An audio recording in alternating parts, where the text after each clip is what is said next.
Bienvenidos a su canal de la Iglesia Bíblica Bautista Razón para Vivir, con el pastor Jared Suárez. Vamos a orar. Señor y Padre nuestro, gracias por tu palabra, porque toda tu palabra es inspirada por ti y es útil para nuestra vida, para prepararnos, para que seamos enteramente completos para toda buena obra. Y Señor, te ruego que nos des un corazón sensible a tu palabra, entendido, y que también, Señor, pongamos manos a la obra para poder agradarte, y en el nombre de Jesús, amén. Podemos tomar nuestro lugar. Y bueno, un poquito les voy a poner un ¿cómo se dice? Un mapa. Más que ¿ok? Para que podamos ver un poco cómo está distribuida la tierra de Israel, sobre todo en el sentido de lo que es estas dos tribus. Está hablando de los dos hijos de José y se refiere a la tribu de Efraín y a la tribu de Manasés. Esta parte, digamos que la va a dividir lo que es el río Jordán. Recuerde que los israelitas vienen del lado sur, vienen del lado norte de Egipto, porque Egipto está por acá.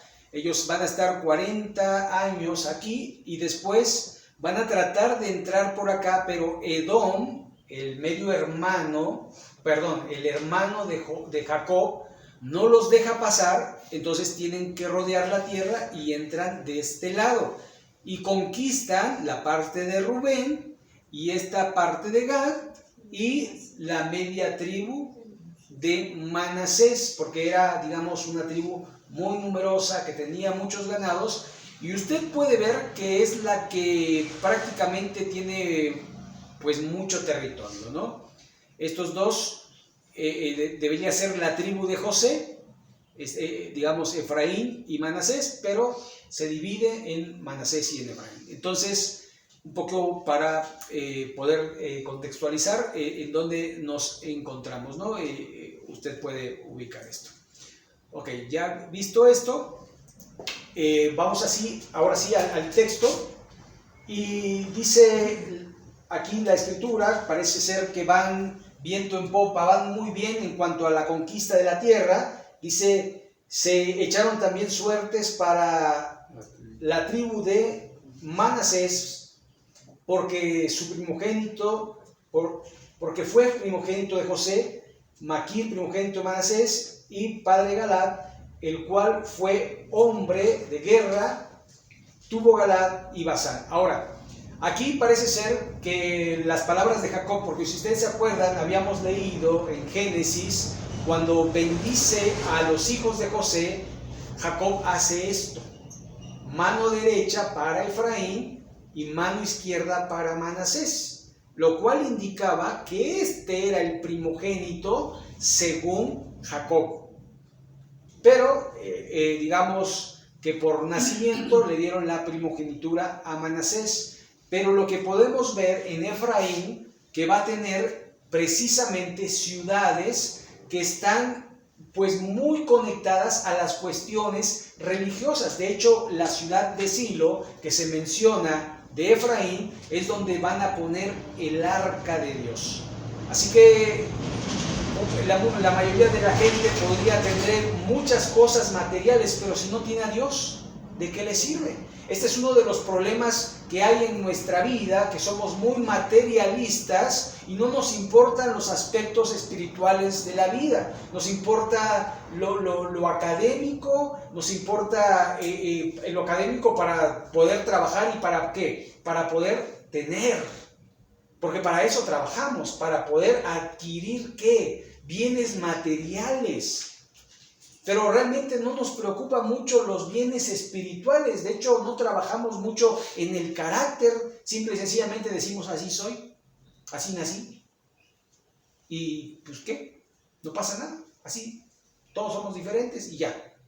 Pero realmente cuando vemos en la palabra de Dios, Dios tiene un plan y un propósito en cada persona y quiere que seamos mejores para su gloria, para su honra. No quiere que nos conformemos en un así soy, porque puedo ser mejor, porque puedo ser mejor persona, no solamente delante de las demás personas, sino sobre todo delante de Dios.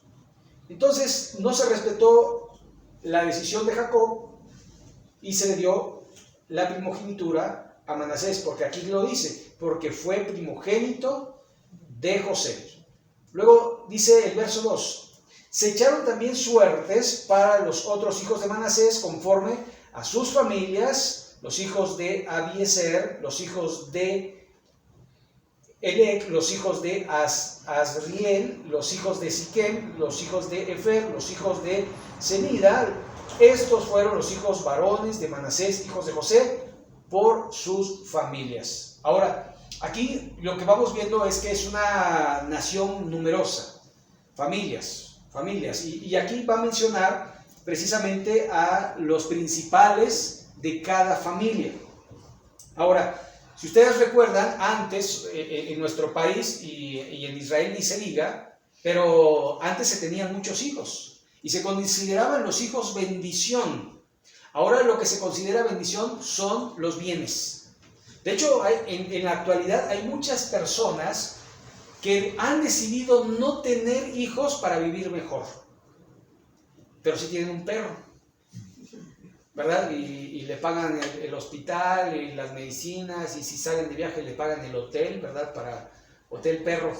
Y los restaurantes ya amigables con las mascotas, y ya se le da mucha importancia y se está elevando a los animales. Mire, véalo, concientícese en este sentido, se les está dando a los animales humanidad y a los humanos se nos están haciendo como animales. De verdad, usted véalo. De hecho, el derecho para los animales. Ahora, yo entiendo que los animales hay que cuidarlos porque son criaturas de Dios, porque no hay que abusar de nuestra autoridad hacia ellos, y que si tienes un animal, pues cuídalo, atiéndelo, límpialo, aséalo. Pero no quiere decir por eso, porque muchos se ponen a platicar con los animalitos, ¿no? Y a lo mejor alguien que me vea en el YouTube va a decir, pero bueno, no importa. Es lo que yo creo, es lo que yo pienso, pero el hombre es la única criatura que es creado a la imagen de Dios. La única criatura. ¿Y a qué se refiere la imagen de Dios? Bueno, a que tiene emociones, a que tiene voluntad y a que tiene un intelecto. Piensa. Los animalitos, y lo dice la biología, no lo digo yo, se llaman animales irracionales, ¿verdad? Y se manejan a través de instintos y también se manejan a través de hábitos aprendidos, porque el animalito usted le puede enseñar a dónde ir a hacer sus necesidades. Usted le puede decir, mira, aquí te voy a hacer un hueco en la puerta y por ahí te sales. Pero no quiere decir que le entienda, sino que usted lo forza a que aprenda esa rutina de ir al baño afuera.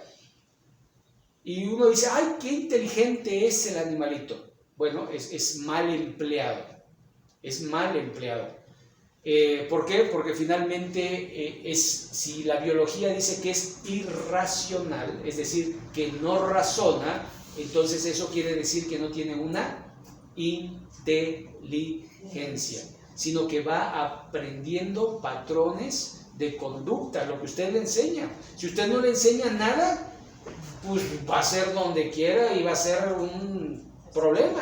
Usted lo sabe, ¿no? Entonces, pensando un poco en este sentido de cómo Dios va a bendecir de una forma espiritual y de una forma material, ¿sí? Ahora, no siempre quiere decir que el que tiene es bendecido, como tampoco podemos decir que el que no tiene es maldecido o maldito. sino que podría ser lo contrario, que el que tiene es una persona que no tiene paz, una persona que siempre está con enfermedades, con problemas, envuelto en la muerte y en muchas otras cosas. Mientras que el que no tiene está en paz y tiene seguridad y está contento. ¿Sabe? En una ocasión ahí íbamos por Huauchinango, ahí en una comunidad que se llama Honey, y ahí íbamos caminando, unos compañeros y yo, hablando de la palabra de Dios, y hay casitas ahí, unas casitas de madera, con techo de lámina, piso de tierra, una cama, una estufa que es de leña, ¿verdad? Y todo en el mismo cuarto. Pero la gente,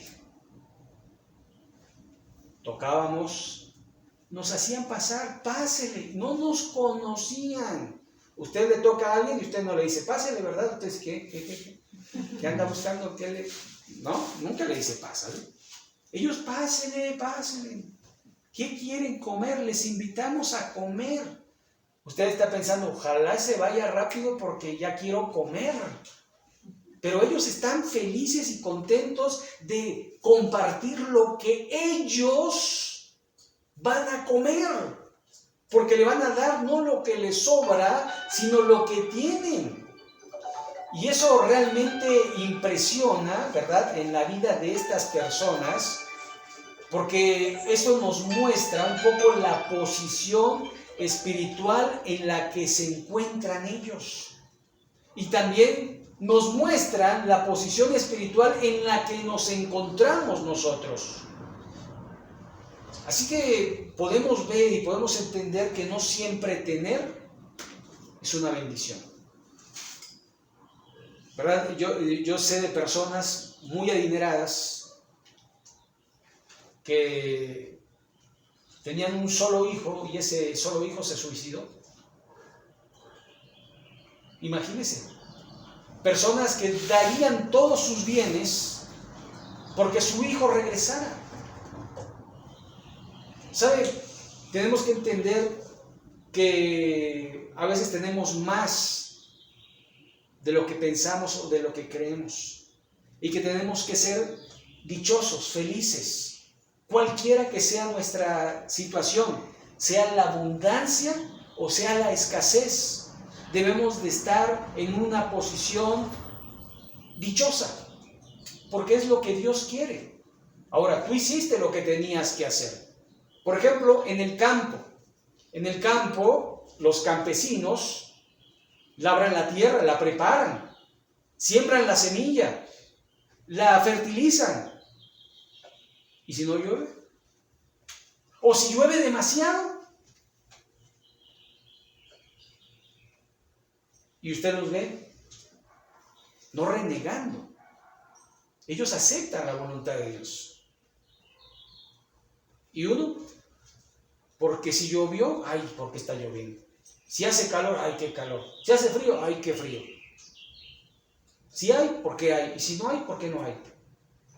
Y de alguna manera tenemos que ver nuestro corazón, un corazón inconforme, que está lejos de la espiritualidad que Dios quiere que tengamos, y un corazón conforme al corazón de Dios, que da gracias en todo y por todo. Una de las cosas que se nos olvida es dar gracias. Gracias a Dios por lo bueno y por lo malo. En Tesalonicenses capítulo 4, el verso 17 dice, en el 16, orad sin cesar, dad gracias en todo, porque esa es la voluntad de Dios para con vosotros en Cristo Jesús. Así que no siempre cuando una persona tiene es bendecida, y no siempre cuando una persona no tiene es maldita. Y el verso 3, aquí hay un pero, ¿no? Y el pero es como el pelo en la sopa. Pero Zelofead, hijo de Efer, hijo de Galad, hijo de Maquir, hijo de Manasés, no tuvo hijos, sino hijas, y los nombres de las cuales son estos: Maala, Noa, Ogla, Milca y Tirsa. Ahora, en aquellos tiempos, en los tiempos bíblicos, no tener hijos era una maldición. Pero tener solo hijas era como similar. ¿Por qué? Porque se atendía mucho a dejar descendencia. ¿Sabe que el hombre es el que hereda, de alguna forma, en la parte fuerte, pero también hereda el pecado? Por eso cuando hablamos del nacimiento del Señor Jesucristo, cuando dice nacido de mujer, nacido bajo la ley, por eso Jesús fue concebido sin pecado, porque fue concebido por el Espíritu Santo y por eso no tenía pecado, porque no hubo intervención de un hombre. Así que tener puras hijas era cortar la genealogía. Nos pasa en la actualidad con el apellido, ¿no? Tenemos un apellido y las hijas van cortando ese apellido porque van heredando el del esposo, ¿verdad? Y así se va, y se puede mantener un apellido o puede desaparecer un apellido por cuestión de las hijas, ¿no? Entonces, para ellos era muy importante permanecer en la tierra.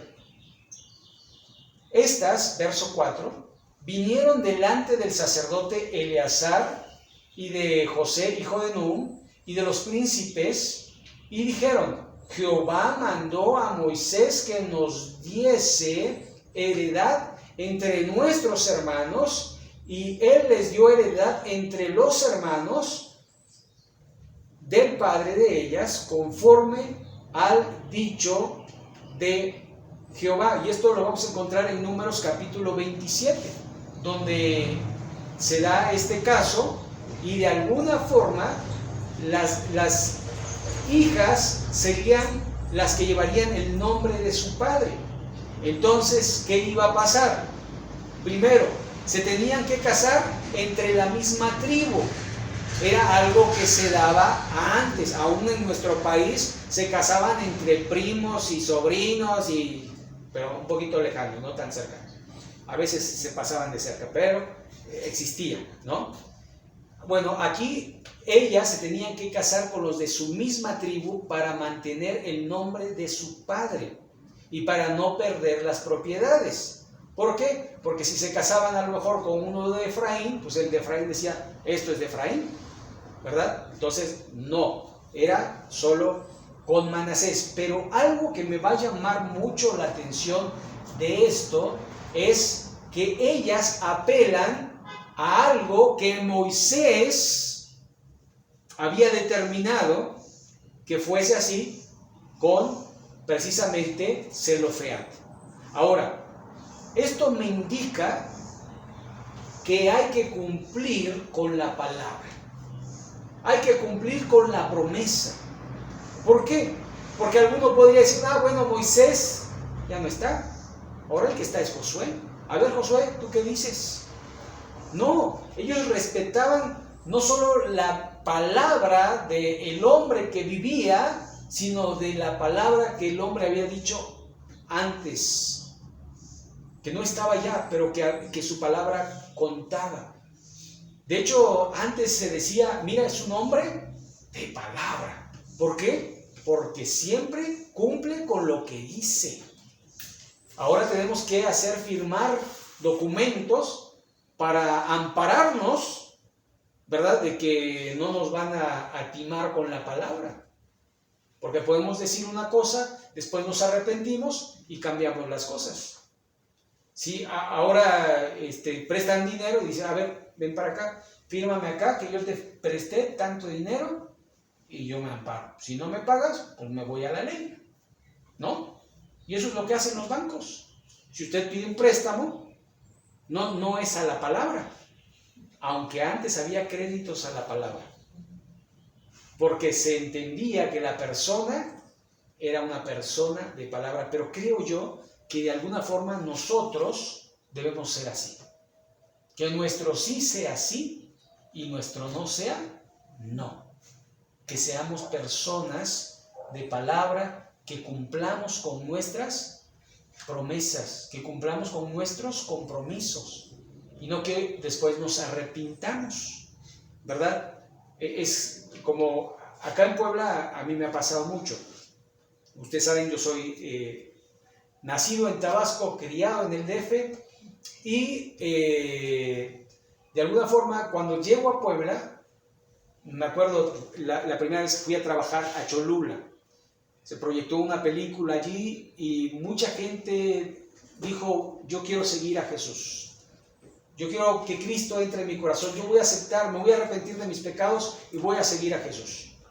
Y entonces me encomendaron darle seguimiento a ello. Entonces ahí tenía una lista enorme, larga, como 1000 gentes que tenía que visitar. Y ahí va yo, tocando puertas, oiga usted fulano de tal, no, aquí no vive, no, pero aquí me dieron, no, aquí no es. Bueno, o sea, me mintieron, datos falsos, ahí tenía que ponerlo. Después llegaba y ¿usted es fulano de tal? Sí, yo soy. Ah, qué bueno, mire, es que pues venimos a visitarle porque como usted en la película que se presentó, pues usted decidió seguir a Jesús y yo quiero, de alguna manera, pues enseñarle lo que la Biblia dice. Yo no quiero hablarle de religión, yo quiero hablarle de la Biblia. Quiero enseñarle a estudiar, a leer la Biblia. Me decían, sí. ¿Cuándo quiere que venga? No, pues la próxima semana. ¿Qué le parece este mismo día, esta misma hora?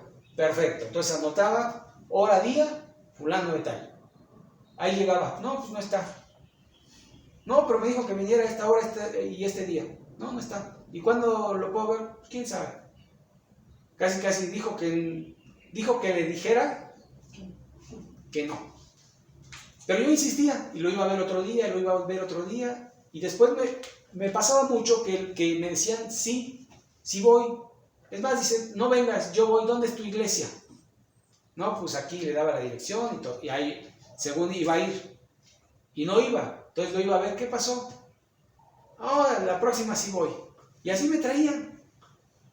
Y entonces llegó un momento en que yo tenía que decirles, su sí es sí, o su sí es sí no.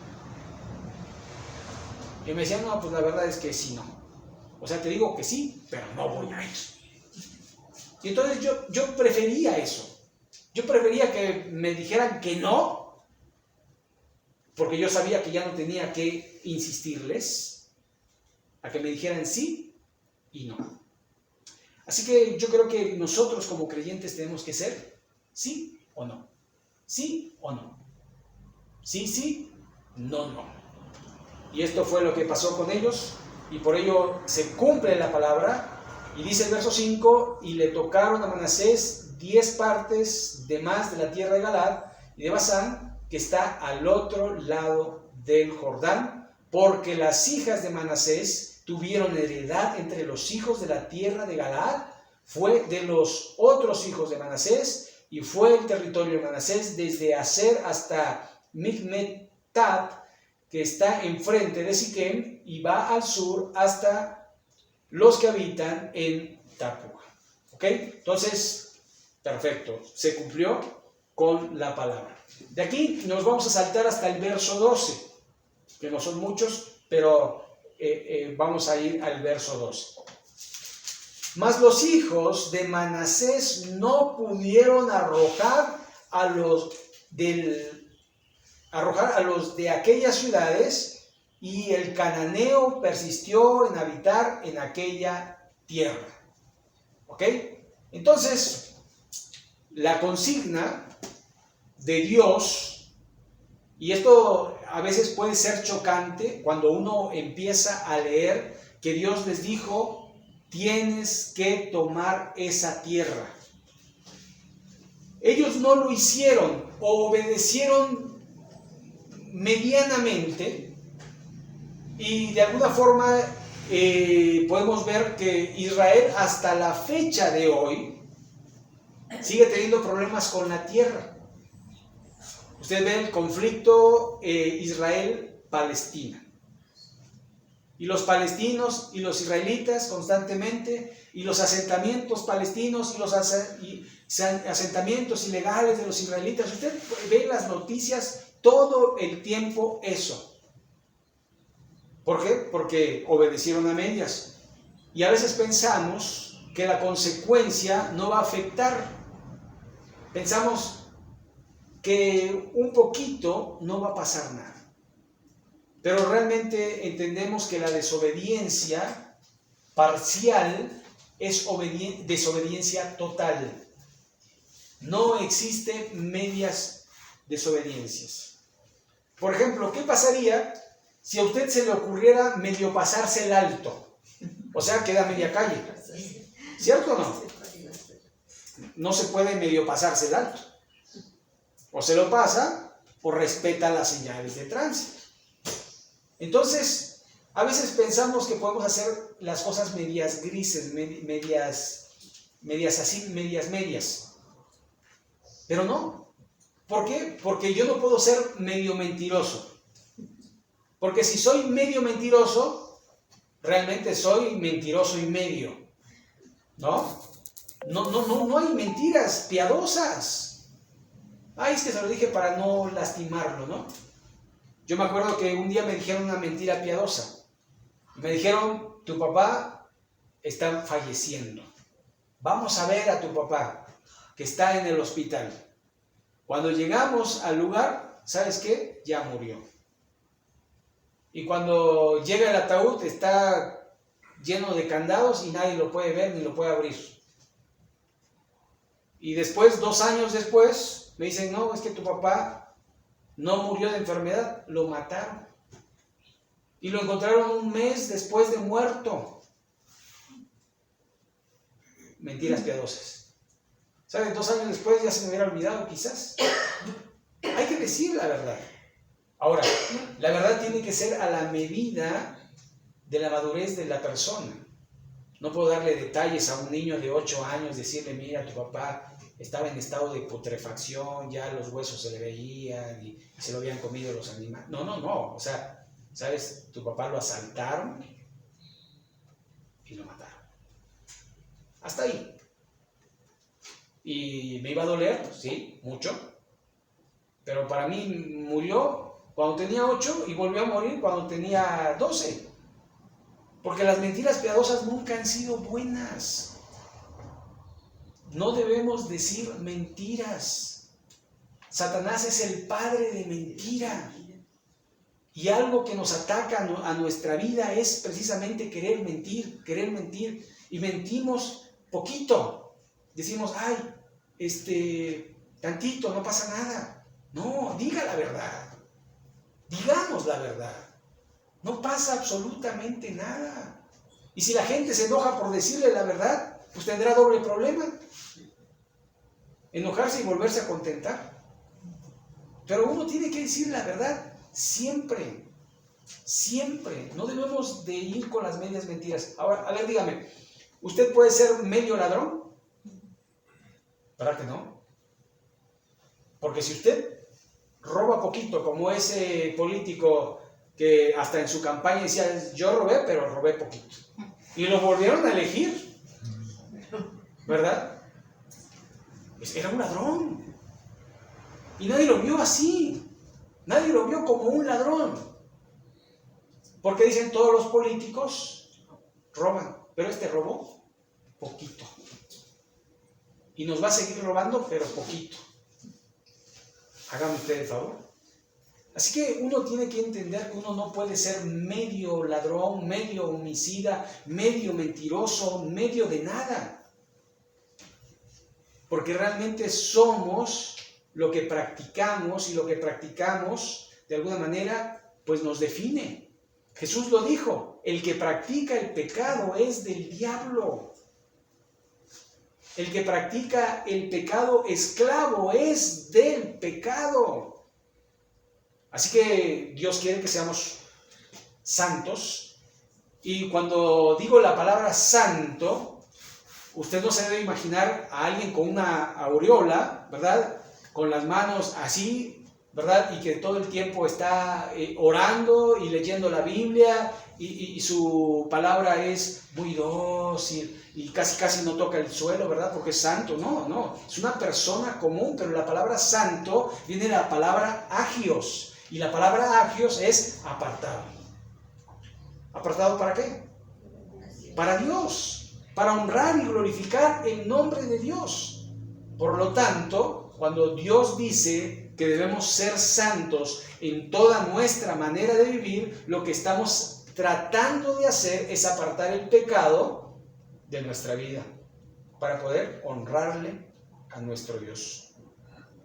Así que, mas los hijos de Manasés no pudieron arrojar a los de aquellas ciudades, y el cananeo persistió en habitar en aquella tierra. Si no estamos decididos a erradicar el pecado de nuestra vida, el pecado va a permanecer en nosotros hasta que no digamos basta. No más mentiras, no más vicios, no más pecado. Pero si pensamos que dejamos habitar el pecado en nosotros, que no va a tener consecuencia, va a traerla tarde o temprano. Verso 13, pero cuando los hijos de Israel fueron suficientemente fuertes, hicieron tributarios al cananeo, mas no lo arrojaron. Es decir, dejaron que permanecieran con ellos. ¿Y sabe qué pasó después? Los de Israel adoptaron sus costumbres y sus dioses, algo que Dios les había prohibido que hicieran. ¿Se da cuenta? Dios allí, de alguna manera, le estaba diciendo: arrojen, quiten, aléjense. Pero ellos, en su obediencia a medias, dijeron: no pasa nada, hay que nos paguen tributo, mira, estamos haciendo dinero, Dios nos está bendiciendo. Pero en realidad, en las generaciones siguientes, sus hijos, sus nietos se fueron en pos de los ídolos de los cananeos.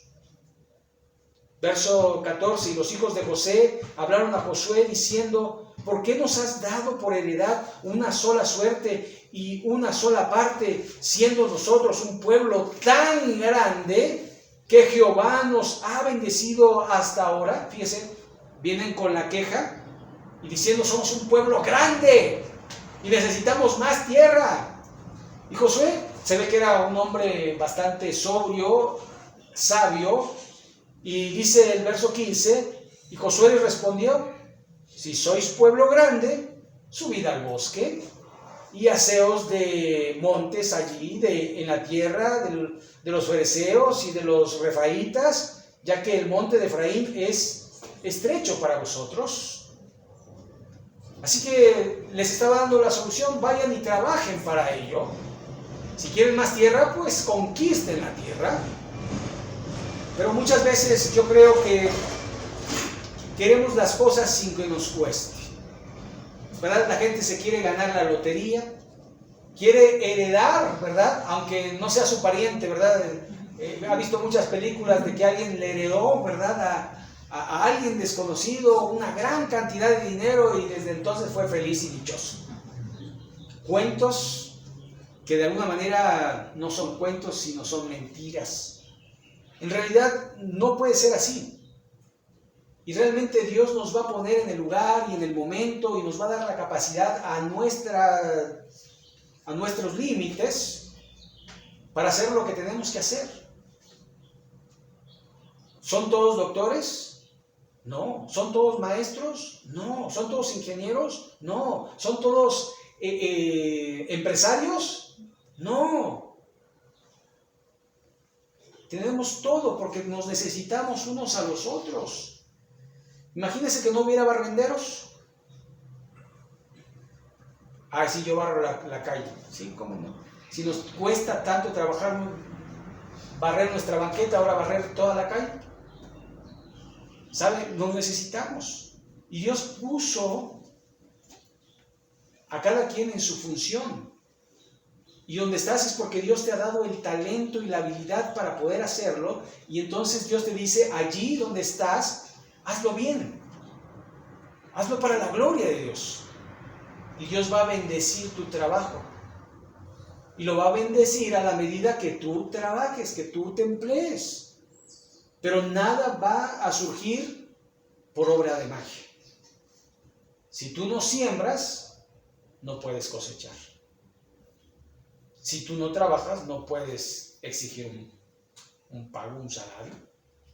Así que por eso el verso 16 dice, y los hijos de José dijeron, no nos bastará a nosotros este monte, y todos los cananeos que habitaban la tierra de la llanura tienen carros cerrados, los que están en Bet-Serán y en sus aldeas, y los que están en el valle de Jezreel. Así que sí quiero, pero pongo excusas. Sí quiero, pero está el cananeo y tienen carros cerrados, ellos están más fuertes y están más equipados. Y regularmente ponemos excusas para hacer lo que tenemos que hacer. Sí quiero, pero hace frío. Sí quiero, pero está lloviendo. Sí quiero, pero esto. Sí quiero, pero aquello. Y por eso, el verso 17. Entonces Josué respondió a la casa de José, a Efraín y a Manasés, diciendo, tú eres gran pueblo, usando las palabras que ellos emplearon para exigir. Tú eres un gran pueblo y tienes grande poder, no tendrás una sola parte. Y una de las cosas que hizo Josué es recordarle a Manasés, primero que era un pueblo grande y que tenía poder, tenía fuerza productora, fuerza de trabajo y que podía conquistar la tierra. Pero dice, no solo tendrás una sola parte, y el verso 18, sino que aquel monte será tuyo, o sea, lo estaba animando a ir por él, pues aunque es bosque, tú lo desmontarás y lo poseerás hasta sus límites más lejanos, porque tú arrojarás al cananeo, aunque tenga carros errados y aunque sea fuerte. Así que aquí vemos cómo Josué anima al pueblo, a esta tribu de Manasés, a que se esfuerce y que trabaje por ello. Dice, sí, tiene muchos árboles, pero tú los vas a errar, tú los vas a desmontar, tú vas a hacer allí un campo y tú vas a progresar, porque tú eres un pueblo fuerte y eres un pueblo grande. Así que Manasés tenía que trabajar y dice, y tú arrojarás al cananeo. Tú lo vas a hacer en el momento que decidas hacerlo, porque estamos hablando de que Israel era el pueblo de Dios. Por lo tanto, Dios estaba con el pueblo. Y muchas de las cosas que Israel hizo fueron porque Dios lo quiso. Fue por el poder de Dios. Por eso Israel pecó cuando dijo, yo con mi mano fuerte y esforzada he hecho esto y aquello. Cuando ellos debieron decir, el Señor me ha ayudado, el Señor me ha dado fuerza, el Señor me ha provisto, el Señor me ha guiado. Y es una de las cosas que nosotros no debemos de olvidar, que todo lo que tenemos es por la gracia de Dios. Que todo lo que vivimos es para el propósito de agradar y de honrar a Dios. Así que nosotros debemos de dar gloria a Dios siempre. Siempre. Una de las cosas que podemos ver en esto es que Dios quiere que nos esforcemos, que no pongamos excusas, que de alguna manera entendamos que si nos ha puesto en un lugar determinado es porque ahí nos quiere. Y que las cosas no se dan por arte de magia, sino que si las queremos tenemos que trabajar por ello hasta que lo alcancemos. Y Dios quiere que de alguna forma seamos hombres y mujeres esforzados, sobre todo para honrar a Dios, porque se requiere de esfuerzo para honrar a Dios. No es fácil dejar la carne, los deseos, los apetitos que tenemos en nuestra vida para poder decir, Señor, quiero honrarte, por eso no voy a hacer esto, no voy a hacer lo otro. Necesitamos decidir dejar la mentira, dejar de ser mitades, de ser a medias. medio hijo de Dios, medio cristiano, medio obediente, medio veraz, sino que tenemos que ser completamente. Y para ello necesitamos decirle: Señor, yo me entrego a ti y te pido que me ayudes a ser fiel a tu palabra, a tu persona, y que mi sí sea sí y mi no sea no. Porque yo quiero agradarte a ti, al Creador nuestro, al Creador del cielo y de la tierra. A ese queremos honrar. Y de alguna forma tenemos que esforzarnos. Si queremos conquistar la tierra, tenemos que esforzarnos para honrar y glorificar el nombre de nuestro Dios. Vamos a concluir. Les invito a ponernos en pie. Vamos a orar a nuestro Dios. Bendito Padre Celestial, te agradecemos porque nos das tu palabra, que es nuestra guía, es nuestro manual. Te pedimos, Señor, que nos ayudes a poder obedecerlo y que podamos, Señor, primeramente reconciliarnos contigo a través de arrepentirnos de nuestros pecados y pedirte, Señor, que entres al corazón de aquellas personas que no te conocen, que se arrepienten y quieren creer en ti, Señor. Haz tú la obra poderosa en cada una de las personas que quieran recibirte en el corazón. Señor, gracias porque nos das libertad para poder congregarnos, para tener tu palabra, para poder leerla, memorizarla y sobre todo ayúdanos a vivirla, a poder ser hacedores de tu palabra y no tan solamente oidores olvidadizos. Señor, bendice este tiempo, bendice a las personas que estamos aquí, a nuestras familias representadas, y en el nombre de Jesús. Amén.